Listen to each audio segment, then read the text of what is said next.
Tipo del termo es necesario indagar sobre las necesidades del mercado.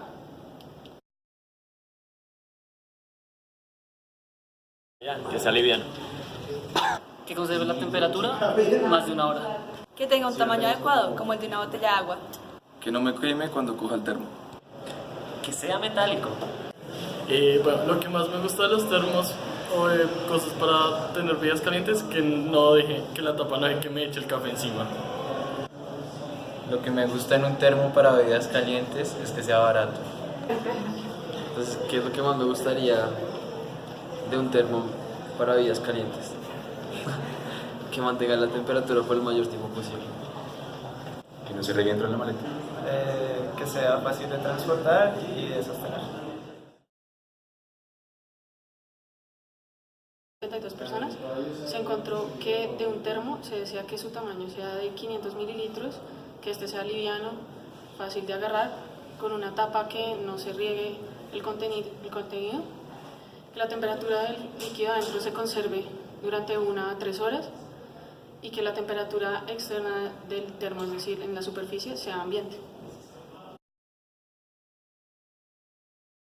Las necesidades del mercado con la ingeniería es el flujo de calor. El flujo de calor se puede transportar de 3 maneras: la convección, la conducción y la radiación. La convección se caracteriza por presentarse en líquidos y en gases y se expresa por la ley de enfriamiento de Newton.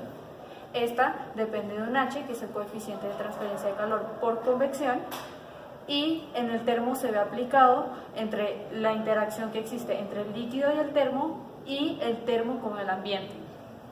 Esta también es importante porque puede ser o forzada o natural. En este caso es natural. ¿Qué significa que sea natural? Que ocurre por una diferencia de densidad. Y forzada es cuando se usa un ente externo como una bomba para causar una diferencia de presión. Por el otro lado está la conducción. La conducción es un método de transporte del calor en el cual se caracteriza por ser en sólidos y por requerir del contacto. En este caso se puede ver en el termo entre las distintas capas. La ley de Fourier. La ley de Fourier va a depender de K. K es la conductividad térmica del material, lo cual va a ser una variable muy importante en esta radiación.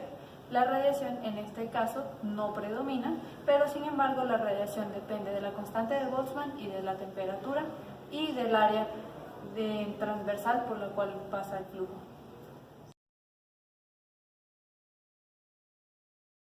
Son fundamental en este proyecto, porque las paredes compuestas se definen como un material que está compuesto de varias capas. Las paredes compuestas pueden estar o en paralelo o en serie. En paralelo, el flujo de calor no atraviesa todas las capas, pero en serie sí atraviesa todas las capas, viéndose afectado por las distintas propiedades que tiene cada material. De calor se realizó un balance de envoltura, teniendo en cuenta que el área no es constante, y se obtuvo la siguiente fórmula.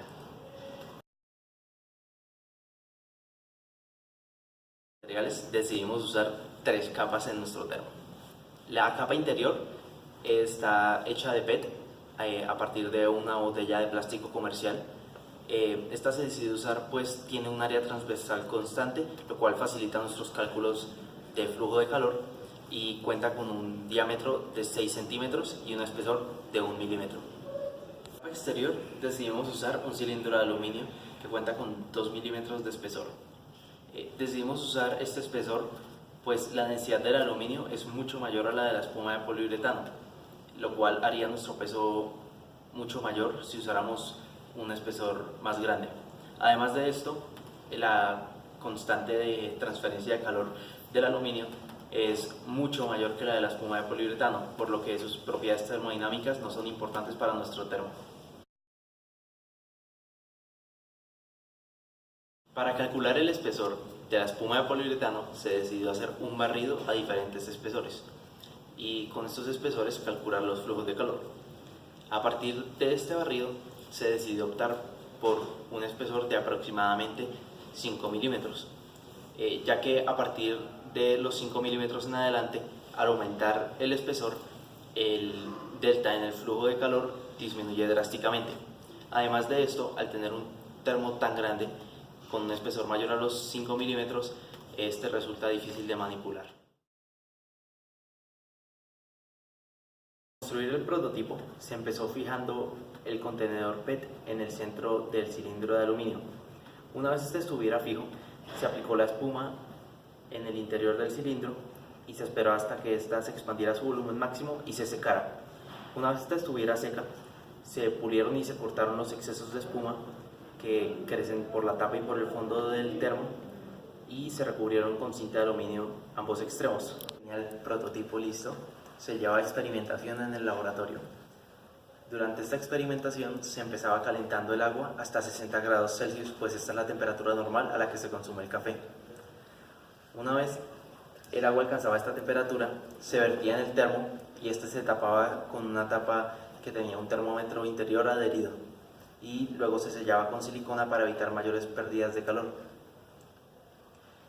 Después de esto se midieron las temperaturas del termo iniciales en el interior y en el exterior, además de la temperatura ambiente, con 2 multímetros. Después de esto se empezaron a medir las temperaturas interior y exterior del termo cada minuto por los primeros 10 minutos y una vez este tiempo finalizó se midieron cada 5 minutos por las siguientes 2 horas. Los resultados nos permitió generar una curva del cambio de temperatura con respecto al tiempo. Se evaluó un tiempo de 2 horas y en esta gráfica podemos ver cuál fue el comportamiento de la temperatura en el interior del recipiente. Con una temperatura inicial de 59 grados centígrados se determinó que en los primeros 10 minutos ocurría un cambio de temperatura de 1 grado centígrado cada 2 minutos. A partir de los 10 minutos la disminución de temperatura aumentó a 5 minutos por cada grado centígrado que disminuía. En la siguiente gráfica se ve la temperatura exterior de la superficie del termo del aluminio y en esta podemos apreciar que la temperatura inicial es de 21 grados centígrados, la temperatura ambiente, y la temperatura en los primeros 20 minutos aumenta drásticamente al llegar hasta los 37 grados centígrados aproximadamente, debido a que la superficie externa del termo trata de lograr un equilibrio térmico con el interior del recipiente, que es el agua caliente que estaba inicialmente a 60 grados centígrados. Este equilibrio térmico nunca se va a lograr debido a que la transferencia de calor del interior del termo al exterior es más lenta que la transferencia de calor de la superficie metálica del termo al ambiente. Asimismo, a medida que en el termo, en el interior, el delta de temperatura empieza a hacerse cada vez más chiquito, el flujo de calor disminuye y por lo tanto la temperatura externa del termo empieza a disminuir.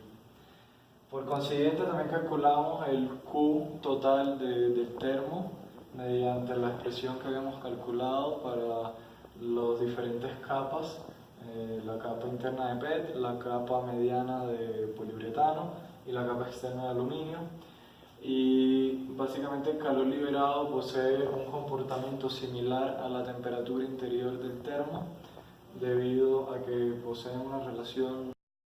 La sencillez de manufactura y los bajos costos de producción, proponemos que este prototipo es funcional y económicamente viable para el almacenamiento de bebidas calientes. Gracias.